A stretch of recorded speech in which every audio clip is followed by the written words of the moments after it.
akan melanjutkan kembali materi bab 6 tentang memperkukuh persatuan dan kesatuan bangsa dalam Negara Kesatuan Republik Indonesia.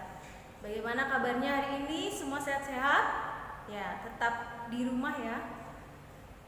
Untuk materi pagi hari ini, ya, kita akan membahas tentang dua pokok materi, yaitu faktor pendorong dan penghambat persatuan dan kesatuan bangsa Indonesia, kemudian perilaku yang menunjukkan sikap menjaga keutuhan NKRI.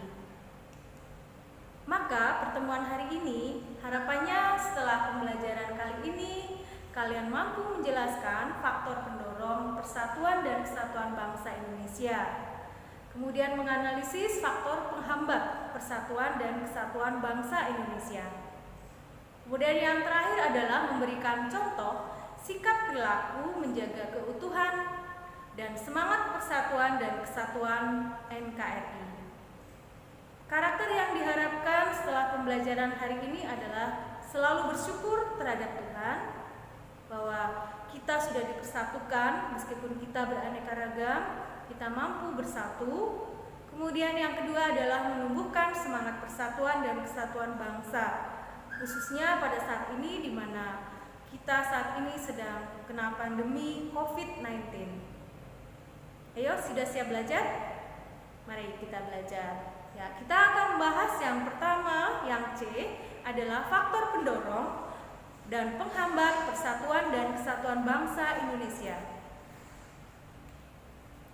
Ya, yang pertama adalah faktor pendorong persatuan dan kesatuan bangsa Indonesia. Ada beberapa yang bisa menjadi pendorong dan pendukung persatuan dan kesatuan bangsa. Yang pertama adalah adanya rasa senasib dan seperjuangan yang diakibatkan oleh faktor sejarah. Jadi karena sejarah, bangsa Indonesia pada saat itu pernah berjuang untuk mencapai kemerdekaan. Mereka yang berjuang pernah merasakan bagaimana tidak enaknya dijajah. Mungkin tidur pun tidak nyenyak, makan tidak enak ya. Mungkin kondisinya sama dengan bangsa Indonesia saat ini. Maka itu dibutuhkan adanya persatuan supaya bisa keluar dari yang namanya penjajahan. Indonesia pun juga saat ini juga butuh.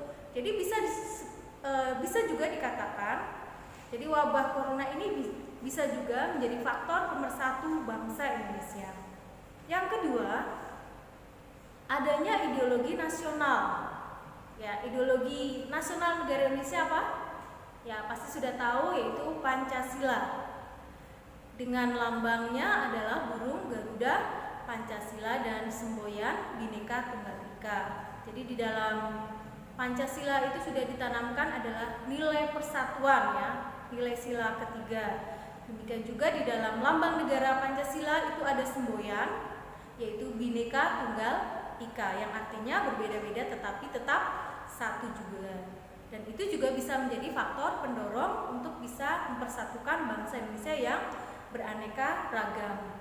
Yang ketiga adalah adanya tekad serta keinginan untuk bersatu di kalangan bangsa Indonesia. Jadi kalau tidak ada tekad dan keinginan bersatu, apapun itu tidak ada artinya. Ya, keinginan bersatu itu sebenarnya bangsa Indonesia sekarang sudah ada buktinya, yaitu meskipun bahasa di Indonesia itu ada berbagai macam bahasa daerah, tapi punya satu bahasa pemersatu, yaitu bahasa Indonesia. Ada berbagai macam bangsa, suku bangsa di Indonesia, tapi bisa menjadi satu kesatuan, yaitu bangsa Indonesia. Dan di Indonesia itu tanah airnya terpisah-pisah, tapi meskipun terpisah-pisah menjadi pulau-pulau, itu juga menjadi satu kesatuan, menjadi bagian dari NKRI. Jadi kalau kita merasa itu bagian dari kita, maka keinginan dan tekad untuk bersatu itu bisa menjadi faktor pendorong untuk mewujudkan persatuan dan kesatuan bangsa. Yang berikutnya, yang keempat adalah adanya ancaman dari luar yang menyebabkan munculnya semangat nasionalisme di kalangan bangsa Indonesia. Jadi ancaman dari luar itu bentuknya apapun ya, itu kalau kita lawan dengan bersatu zaman dulu penjajahan. Nah, ancaman yang kita hadapi saat ini yang jelas-jelas sedang nyata adalah COVID-19. Itu adalah ancaman dari luar karena berasal dari Wuhan, dari negara lain. Itu bisa kita tumpas itu kalau ada persatuan. Jadi seluruh rakyat Indonesia dari pemerintah, tenaga medis, rakyat semua mendukung program dan kebijakan pemerintah saat ini. Misalnya untuk tetap tinggal di rumah, ya, melakukan kegiatan di rumah, dan kemudian juga tidak mudik sehingga tidak menyebabkan kita menjadi penyebab orang lain tertular oleh virus tersebut. Yang berikutnya, yang kelima adalah rasa rela berkorban untuk kepentingan bangsa dan negara. Jadi kerelaan berkorban untuk bangsa dan negara, lebih mengutamakan kepentingan bangsa dan negara daripada kepentingan pribadi atau golongan atau kelompoknya, itu adalah faktor pendorong bisa bersatu. Jadi kalau kita sebagai rakyat Indonesia, khususnya saat ini tidak punya kerelaan untuk berkorban, misalnya kalian sebagai siswa tidak mau tetap tinggal di rumah, tidak mau belajar dari rumah, ya itu tidak akan mungkin bisa terwujud, ya. Jadi COVID-19 ini juga bisa pulih diantaranya juga kalau ada persatuan dengan rela berkorban, dan itu sudah diwujudkan ya. Para medis itu sudah membuktikan mereka. Nah, bentuk keterlibatan kita adalah kita bisa memberikan motivasi, ya kan? Bisa motivasi dan kita belajar dari rumah dengan baik, itu sudah termasuk bagian dari bentuk partisipasi rela berkorban untuk bisa tidak bertemu dengan teman ya secara langsung, untuk mau mengerjakan tugas-tugas yang diberikan oleh Bapak Ibu guru, atau tetap mau belajar di rumah. Itu bentuk kerelaan berkorban yang sudah bisa kita lakukan. Kalau kita tidak bisa mengorbankan materi, misalnya menyumbang, kita tidak bisa melakukan seperti halnya tenaga medis, yang bisa kita lakukan adalah tetap tinggal di rumah. Itu bentuk suatu kerelaan berkorban. Kemudian berikutnya adalah rasa cinta tanah air di kalangan bangsa Indonesia, yaitu jelas ya, kalau para pendahulu kita sudah berusaha untuk merebut dan mempertahankan kemerdekaan, ya, maka saatnya kita sebagai bentuk rasa cinta tanah air adalah mengisi kemerdekaan. Itu juga faktor pendorong untuk bisa mewujudkan persatuan dan kesatuan. Mengisi kemerdekaan kalau kalian sebagai pelajar ya bisa dengan belajar, ya, berprestasi sesuai dengan kompetensi masing-masing, sesuai dengan kemampuannya. Kemudian yang berikutnya, yang ketujuh adalah adanya kepribadian dan pandangan hidup bangsa yang sama, yaitu Pancasila. Jadi Pancasila sebagai ideologi dan dasar negara, tadi sebagai dalam penyelenggaraan kehidupan negara, sebagai apa yang harus dicita-citakan, tapi juga sebagai pedoman kita dalam melaksanakan kehidupan sehari-hari. Jadi kalau kita semua sebagai warga negara Indonesia melaksanakan nilai-nilai Pancasila itu dalam kehidupan sehari-hari, itu sama artinya bisa mempersatukan, yaitu khususnya tadi sila ketiga, persatuan Indonesia. Yang berikutnya, yang ke-8 adalah adanya jiwa dan semangat gotong royong, solidaritas dan toleransi keagamaan yang kuat.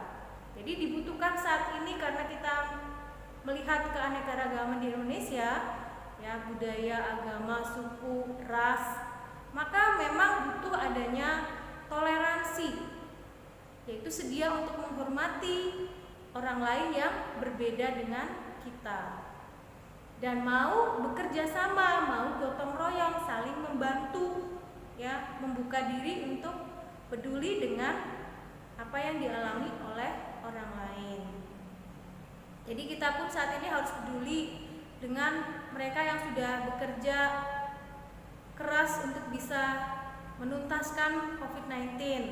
Maka kita membantu mereka dengan tetap tinggal di rumah, tetap belajar di rumah, itu sudah kita untuk solidaritas kita. Kemudian adanya konsensus nasional, yaitu berupa proklamasi kemerdekaan, Undang-Undang Dasar tahun 45, bendera merah putih, lagu kebangsaan, bahasa bangsa, itu adalah konsensus nasional. Konsensus nasional di sini adalah kesepakatan bangsa Indonesia, ya, kesepakatan bangsa Indonesia sebagai faktor pemersatu bangsa, ya, faktor pemersatu bangsa, UUD 45, Pancasila, proklamasi kemerdekaan, Undang-Undang Dasar tahun 1945, lagu kebangsaan Indonesia, bendera merah putih, simbol identitas bangsa, ya, itu semuanya adalah faktor pendorong persatuan. Kemudian berikutnya yang kita akan membahas, poin berikutnya adalah faktor penghambat persatuan dan kesatuan bangsa. Nah, kalau ada faktor pendorong, maka ada yang menghambat, dan harapannya ini di dalam negara Indonesia tidak ada, ya. Yang pertama adalah kurangnya penghargaan terhadap kemajemukan yang bersifat heterogen. Jadi kalau masyarakat Indonesia memang selama ini masih saja ada di daerah-daerah atau masih saja ada di antara kita yang kurang menghargai perbedaan, maka terjadinya adalah konflik, ya, dan itu akan memecah belah persatuan dan kesatuan. Yang kedua, kurangnya toleransi antar golongan, ya. Toleransi bukan hanya antar golongan, antar kelompok, antar suku, antar agama, dan itu juga seringkali menyebabkan konflik, ya, baik itu konflik vertikal maupun konflik horizontal di antara kita, sehingga bangsa Indonesia itu bisa mudah terpecah belah. Kurangnya kesadaran dari masyarakat Indonesia terhadap ancaman, tantangan, hambatan, dan gangguan baik itu dari dalam maupun dari luar.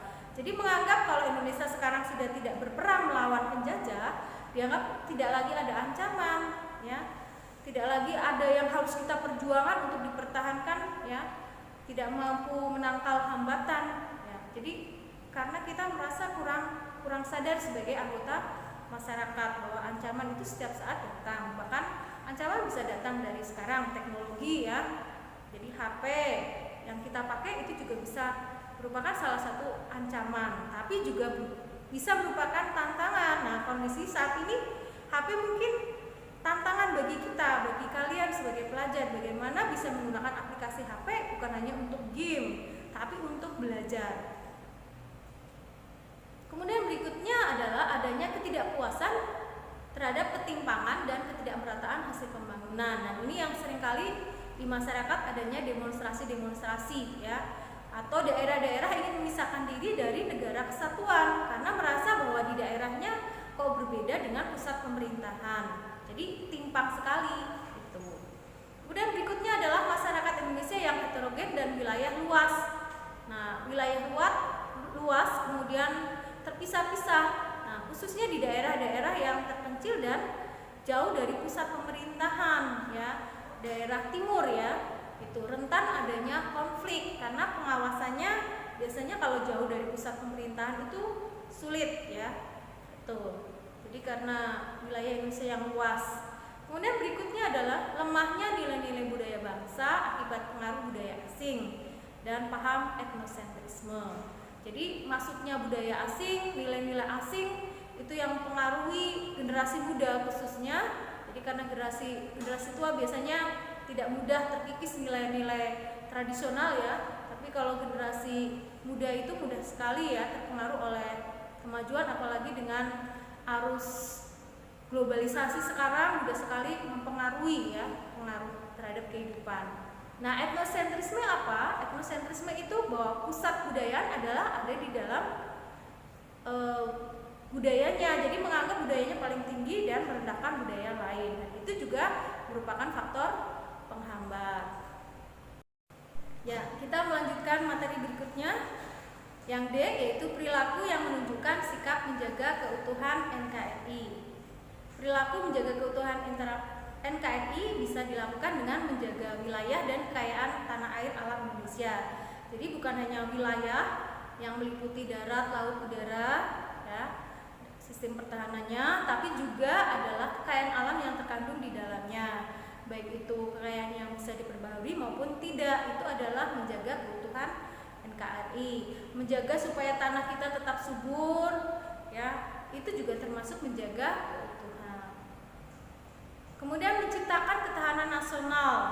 Ya, ketahanan nasional adalah kemampuan dan ketangguhan suatu bangsa untuk mampu menangkal segala ancaman, tantangan, hambatan, gangguan, baik itu dari dalam maupun dari luar. Nah, maka di sini diharapkan setiap warga negara mampu menjaga keutuhan dan kedaulatan negara, persatuan dan bangsa. Jadi kalau kita melihat ada ancaman teroris misalnya yang berusaha untuk memisahkan Indonesia atau memecah belah, nah kita segera melaporkan. Ya, kemudian ada di daerah-daerah yang berusaha untuk memisahkan dari NKRI, ya kita juga segera melaporkan dan tidak ikut terlibat di dalamnya. Kemudian bisa menghormati perbedaan suku, budaya, agama, dan warna kulit, itu juga menjaga keutuhan. Jadi karena kita tahu bahwa bangsa Indonesia beraneka ragam, maka kalau kita mencintai bangsa, kita ya mencintai segala isinya, termasuk keanekaragaman manusia yang hidup di negara itu. Kemudian mempertahankan kesamaan dan kebersamaan. Kesamaan di sini adalah kita sama-sama bangsa Indonesia, ya. Kita sama-sama cinta terhadap tanah air Indonesia. Kita sama-sama hidup di wilayah NKRI, ya. Tapi juga ada kebersamaan. Jadi kita punya satu Pancasila, ada satu bahasa, ada satu dasar negara, ideologi, bendera, ya, itu kebersamaan. Kemudian memiliki semangat persatuan dan yang berwawasan Nusantara. Jadi semangat persatuan, wawasan Nusantara maksudnya apa? Bahwa kita tahu Indonesia itu merupakan masyarakat yang heterogen, tapi kita harus berpikir secara holistik. Jadi berpikir itu menjadi satu kesatuan, tidak boleh terpisah-pisah. Itu cara untuk menjaga keutuhan NKRI. Jadi cara pandangnya dengan perhatikan segala hal, jadi aspek Trigatra, aspek Pancagatra, aspek ideologi, politik, ekonomi, sosial, budaya maupun pertahanan dan keamanan. Yang berikutnya adalah semangat persatuan dan kesatuan dalam menjaga NKRI. Itu yang perlu kita tanamkan. Nah, semangat persatuan dan kesatuan bisa kita tanamkan di kehidupan sekolah, masyarakat maupun dalam kehidupan bangsa dan negara. Misalnya di sekolah, semangat persatuan adalah dengan menghormati tata tertib yang ada di sekolah, menghormati teman yang berbeda, ya, tidak melakukan diskriminasi terhadap teman karena perbedaan sosial, perbedaan agama, perbedaan suku, seperti itu, ya. Jadi melakukan kegiatan secara bersama-sama, ya, di sekolah. Kemudian di masyarakat, kita misalnya bisa melakukan gotong royong, mengambil keputusan secara bersama, musyawarah mufakat di masyarakat. Kemudian membantu tetangganya, lingkungan sekitar yang sedang membutuhkan, apalagi dalam kondisi saat ini, ya, kondisi pandemi COVID-19 ini dibutuhkan di dalam masyarakat keterlibatan kita sebagai anggota masyarakat. Mematuhi aturan yang ada di dalam masyarakat, ya, tidak seenaknya sendiri mematuhi aturan-aturan dalam kita berhidup di masyarakat. Kemudian dalam kehidupan berbangsa dan bernegara, semangat persatuan kesatuan adalah kita mencintai bangsa dan negara, rela berkorban, mencintai produk dalam negeri misalnya, tidak mengunggulkan budaya bangsa lain, tapi mengunggulkan budaya bangsa sendiri, menghormati budaya kita dan melestarikan budaya kita. Itu juga bisa menjaga keutuhan. Kemudian mau menerima, mau berteman, mau bergaul dengan siapa saja, rela berkorban untuk kepentingan bangsa dan negara, khususnya pada saat ini dibutuhkan sekali relaan berkorban untuk bangsa dan negara. Kemudian juga jangan lupa taat terhadap Pancasila dan Undang-Undang Dasar tahun 45. Nah, demikian pertemuan kita hari ini. Mari kita bersatu lawan COVID-19. Itu bentuk perwujudan kita mencintai persatuan dan kesatuan. Saya yakin kita pasti bisa, Indonesia pasti bisa. Bersatu kita teguh, bercerai kita runtuh. Ya, bersatulah bangsaku untuk negara yang lebih maju. Indonesia bersatulah. Semoga kita semua selalu memberikan yang terbaik untuk bangsa dan negara dengan bersatu demi keutuhan dan kedaulatan NKRI. Terima kasih pertemuan kita hari ini. Selamat pagi, siang, dan malam. Salam Veritas.